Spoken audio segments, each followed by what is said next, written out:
We have received the unreleased Redmi K90 Extreme Edition ahead of schedule. As you can see, the front, back and sides look like this. Personally, I am pleasantly surprised by the fan design, which has clearly become much better looking. I think there are 3 key points about this phone to share with you. First, its processor is the Snapdragon 8 Extreme Edition. Second, it has a built-in cooling fan, using the same fan model as the K90 Max with the same internal airflow design and nearly identical cooling performance. Third, it also features Bose-tuned audio, which means the K90 Extreme Edition also has Bose gaming sound effects. Now, let's get to the point. At a room temperature of around 25 degrees, we have maxed out all the native settings as shown, which you can refer to directly.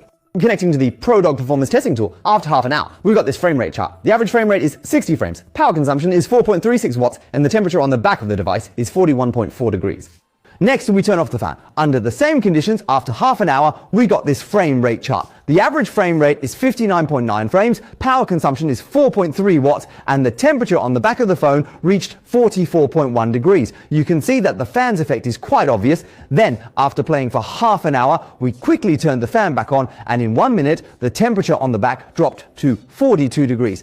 To be honest, the gaming experience on the K90 Extreme Edition with the fan turned on is really almost identical to the other Snapdragon 8 Elite phones we've tested. If you're a fan of FPS games, remember the Boss game audio we mentioned? You can enable it in the game sidebar toolbox. I'll record the difference between having it on and off for you.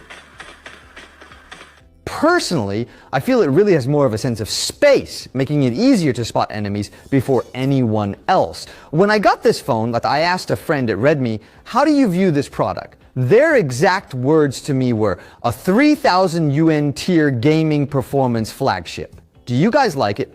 Bye-bye. Bye-bye.